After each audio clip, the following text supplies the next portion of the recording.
So last lesson, which was yesterday, we looked at chapter 2H, which was on box plots, and we learnt how to make a box plot on our CASs. So I'll quickly do that here.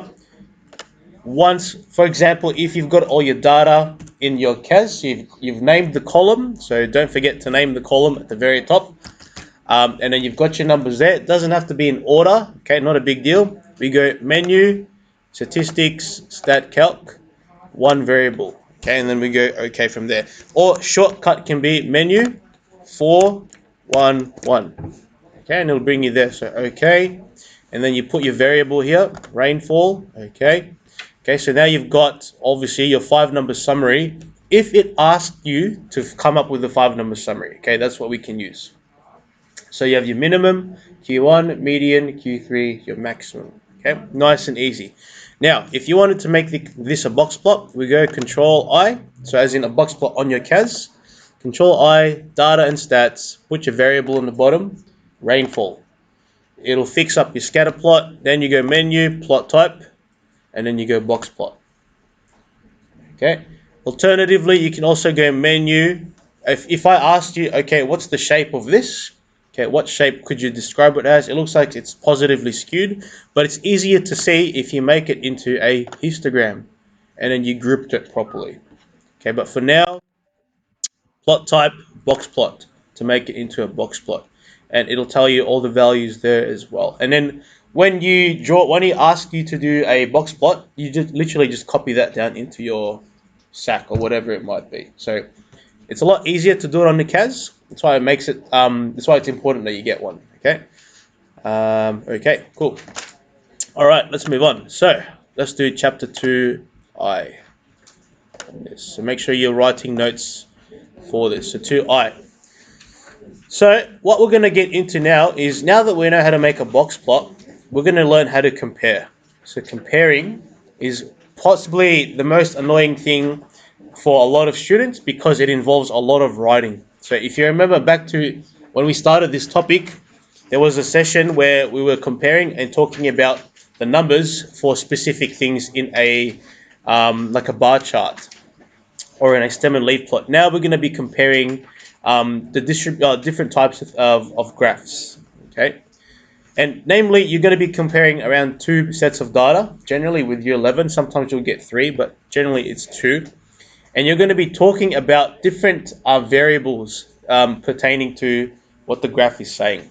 So sometimes you might be asked to compare the shape of a graph. Sometimes you might be asked to compare what's the IQR with these two. You might be asked to compare what is the median between these two.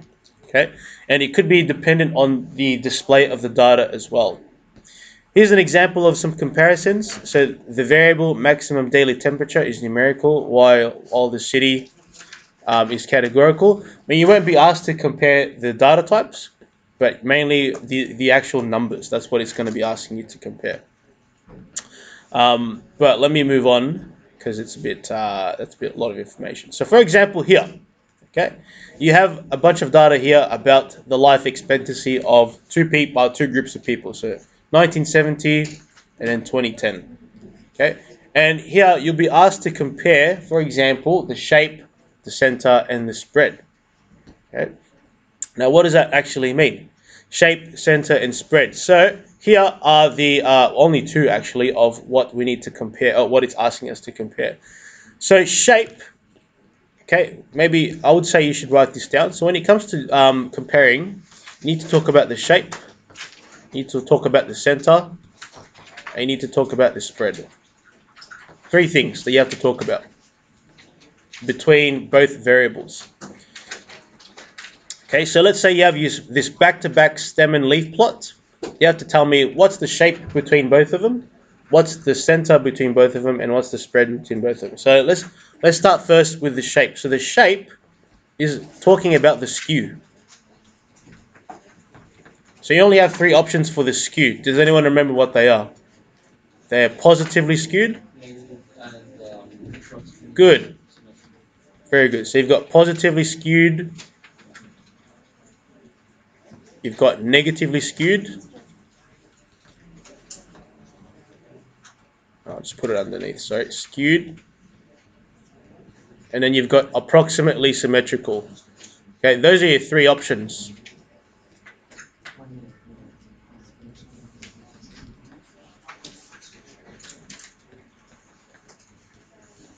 Okay, you've only got three options for the skew. So you've got positively skewed, negatively skewed, and then approximately symmetrical. So whenever you compare the data, you need to tell me what's the skew for both of them. All right, so if you look at, for example, or what's the shape, sorry, for both of them. So if you look at this, for example, if I tilted my head to the right, and I looked at the male life expectancy, it would actually look maybe something like this. So it looked like this, peak there, then it goes down somewhere there. The median would be somewhere here. So anybody want to tell me what's the skew for this? Anyone know? If it starts low, then it goes high. It's negatively skewed. So I'll just put neg skew for that one. And then what do we think the skew would be for your male life expectancy in 2010? So it also starts low, and then it goes up like that if you turned your head to the side. So it's also negative. So technically, you don't have to write anything for now, but I want you to understand what's the skews for those. So you can say they're both negatively skewed. Okay. Next one would be the center. So the center is basically just the median. So you're telling me what is the median? So what's the median for both of the data? So you could be, for example, saying, I would say the median probably looks like it's lower here, but we've got, what is it? 1, 2, 3, 4, 5, 6, 7, 8, 9, 10, 11, 12, 13. So there's 13 numbers, plus 1 is 14. So the seventh number is the median. So 1, 2, 3, 4, 5, 6, 7. So the median is 67 for this side. And the median here, you've got 1, 2, 3, 4, 5, 6, 7, 8, 9, 10, 11, 13 as well. So 1, 2, 3, 4, 5, 6, 7. So there's the median there. So the median here is 76. So you could say that the median in 1970 is lower, and it's 67, and the median in 2010 is higher with 76. Okay, so you're talking about the median, the middle. Actually, it already tells you here. I didn't even notice. Okay, and then the last thing that you want to talk about is the spread. So the spread is actually the IQR. So interquartile range. Remember, the IQR is Q3 take away Q1. So you want to talk about the IQR for both. That's where you got to figure out what's Q3 here, what's Q1, and then you minus it from each other. Here it already tells you what it is. So for the IQR of each. So you actually need to mention those three elements: shape, center, and spread. And I'm going to add one more thing here, just because we want to be extra and you want to make sure that you cover all the bases. You want to talk about the outliers, if there are any. So we know what the outliers are already. Okay, so mention outliers. And remember, if you're trying to figure out your outliers, you need to also show your fences, the upper and lower fence. So if you look back to last lesson, our upper and lower fence, the formulas are here. So these two. So you actually have to calculate it and mention what the outliers are. But we'll get to that shortly. So I'll just write any outliers. So just remember what outliers are. It's just data that doesn't actually fit with the rest of it. And you can use your upper and lower fence formulas to actually calculate it. So for the lower fence, remember the formula. Okay, is going to be Q1 minus 1.5 times IQR.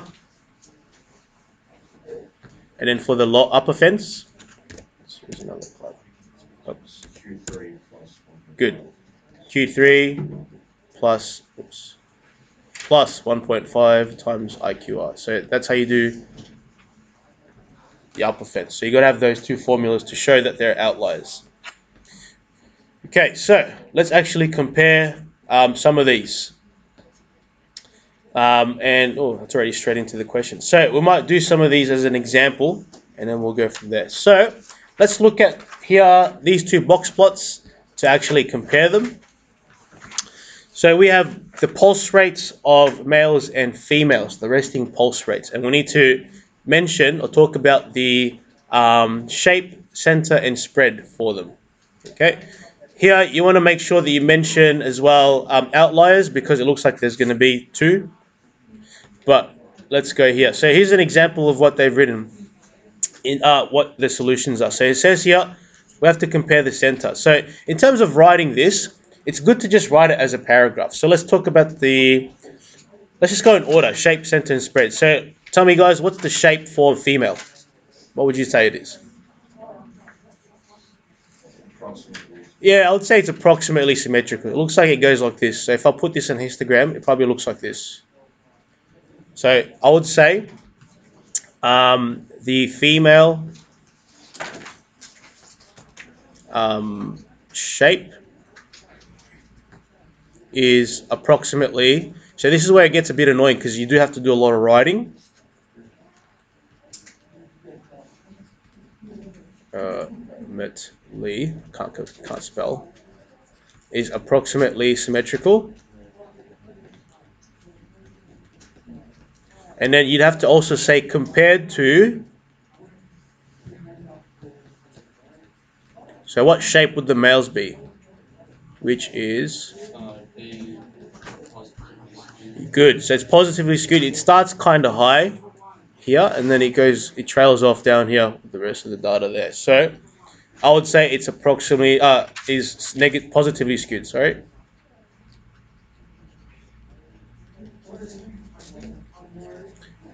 Okay, so that's the first part.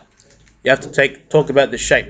Next part is the center. So now with the center, we talk about the medians. So if you look at the median for each one, just line it up. I can see that the male median is 65. The female median is about maybe let's say 73 or 72. So you could say the female median or the females had a higher median.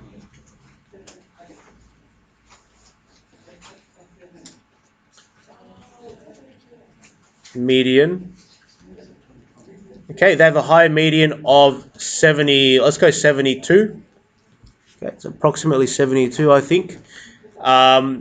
Whereas the males, compared to the males,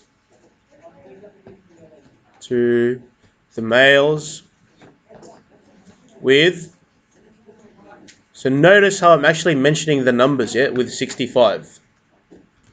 So you have to mention all the numbers as well. I'm going to highlight as well the things that you have to talk about later on. But so you have to mention the numbers for both. Don't just tell me female had a higher median compared to male. Tell me the numbers. In year 11 and year 12, they'll actually penalize you if you don't mention the numbers. Okay, you have to mention the numbers. And the last one is the spread. So we're going to talk about the IQR for both of them. So in terms of IQR, let's calculate it over here. I can see the IQR, so that's Q3, that's Q1. So that means the IQR is going to be 10. Okay, so 70 minus 60 is 10. So that's the IQR for the males. And for the females, I can see that that's 80. And that is 65. So it's going to be 80, take away 65, which is 15. So now we talk about the IQR or the spread for both. So here we'll go the spread. Sorry. So the spread later for the females is 15. Or you can say is higher with 15 compared to the males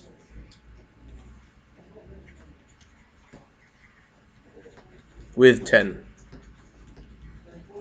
Okay, so I've talked about the shape, I've talked about the center, I've talked about the spread, and if there are any outliers, you have to mention those as well. So you could say the males have an outlier of 40 and 120. So the last one, the males have an outlier of 40 and 20. 120, and that's it.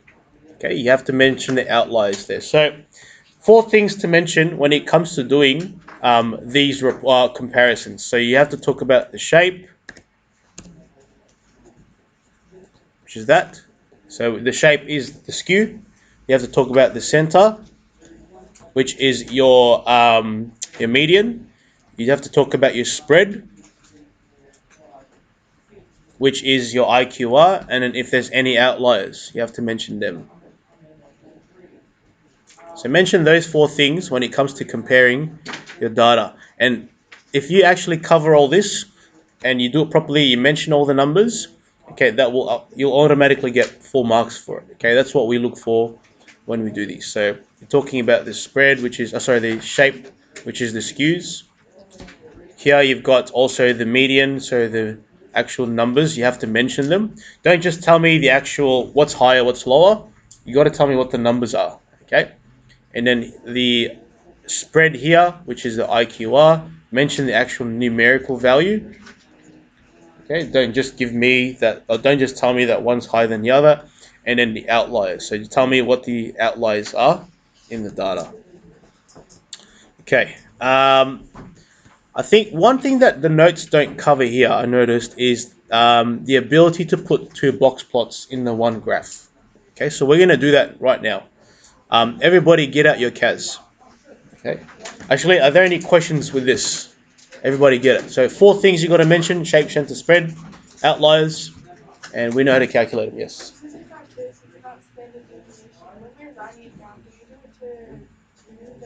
It'll tell you. So it'll say 2 standard, 2 significant figures, 3 significant figures.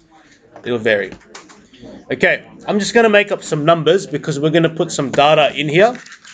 Just make a new document. We're going to add list of spreadsheets. So we're going to compare 2 sets of data. Let's say, for example, we're comparing people's hair length. So we've got boys. We'll just go boys for one column. And we're going to, I don't know, let's come up with some hypothetical lengths for your hair. Let's say we'll use centimeters as well. So you've got 10 centimeters, 12, 5 maybe, 13. So copy me as I go. So you've got 10, 12, 5, 13. Let's go 20, go 4, then 6, then 8, then 4 again. Go 0. Someone might have shaved their head. Okay, so we'll just do 10 people's hair lengths for the boys. So I'll go from the top again. So it's 10, 12, 5, 13, 20, 4, 6, 8, 4, 0. Just have a look at the screen. 10, 12, 5, 13, 20, 4, 6, 8, 4, 0. Okay, we'll do 10 numbers again for the girls. So let's do the girls now. So on the second column, you might have this. So this is where you might now be comparing 2 box plots. Okay, you'll be asked to do 2 box plots. So for the girls, obviously you guys are going to have longer hair. So we'll go like 20, maybe 50, 30, 25. I'm just making up some random lengths. Well, let's go 70 for one of them. Hint, hint, that could be an outlier. We'll go 40 again, 33. Okay, I'm just coming up with some random numbers. 45, 50, and then we'll go 48. Okay, let's go for just random numbers. So I'll list out the numbers again for the girls column. 20, 50, 30, 25, 70, 40, 33, 45, 50, 48. So just make sure you've got those exact numbers. Yep. So we should have 10 numbers on both columns. Okay, so make sure you don't skip any. So you will be asked to do this.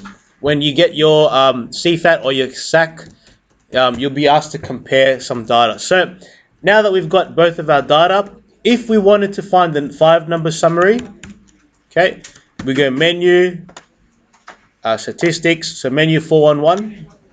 Okay, here we'll go boys. Actually, okay, my bad. Instead of 411, have a think. How many variables do we have here now? We've got 2. Okay, so we have to compare 2. Sorry. Menu, statistics, 2 variable statistics. Okay. So here we've got boys, and on the Y list we'll make it girls. Generally, I think this should work, but let's see how this goes. And then that'll give us our 2 variables, I think. Yeah, okay, it should work. So we've got the first lot for the boys and the second lot for the girls. But I find, because this does get a bit confusing, I would say the best thing to do if you wanted to actually find out the 5-number summary, just do them one at a time, because you'll get really confused with what's what here. So, for example, if you just wanted to do the 5 summary for the boys, just do the boys for now. Okay, so you go menu, 411. Okay, X list, do the boys, do it separately. I think it's just easier. So we see that this is the boys' information. So we have this. So we have your 5-number summary, your Q1, your Q3, everything that you need.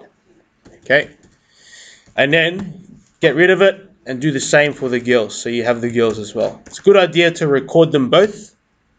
So menu 411. Oops. Menu 411. Okay, and then we do the same for the girls. Okay, so we've got the 5-number summary as well for the girls. Really important that you record both information, because you will need it. Now, this is the most important thing. If I was to put this into a box plot, anyone remember how to do it? Where do I go? Good, Control I. What's next? Data and stats. Okay, and then where do I go? Put in a variable. Let's do one variable for now. Let's just do boys. Okay, now what do I do? Make it a box plot. Where do we go? Menu, plot type, box plot. Okay, now you have the box plot for the boys, but how do I add another variable for the girls? Okay, so for that, we go menu. Which one was it again? I think it was, yep, so menu, plot properties. Okay, I'll do that again. So we go menu, plot properties, and we go add X variable. So you're going to add another variable. So what are we adding here now? The girls. And magically, you'll have 2 box plots. Okay, and that's how they'll be looking like. So when you get a question like this, you have to make sure that you draw the box plots on the same number line, like so. Literally draw this. That's what you're going to be drawing when you're comparing 2 box plots. Okay, I'll do that again in case people forgot. So if I'm here, okay, I'll make my box plot, Control I, data and stats, put your variable in. We'll go girls this time, doesn't really matter. Menu, plot type, box plot. Okay, and then if you want to add another box plot, menu, plot properties. Add X variable, then you add your other variable. There it is. Okay, and then you draw that. You've got to make sure you draw that as you see it. Make sure it's on the same number line as well. Don't draw them separately. But that's essentially, okay, how we get another box plot on our CAS. Okay.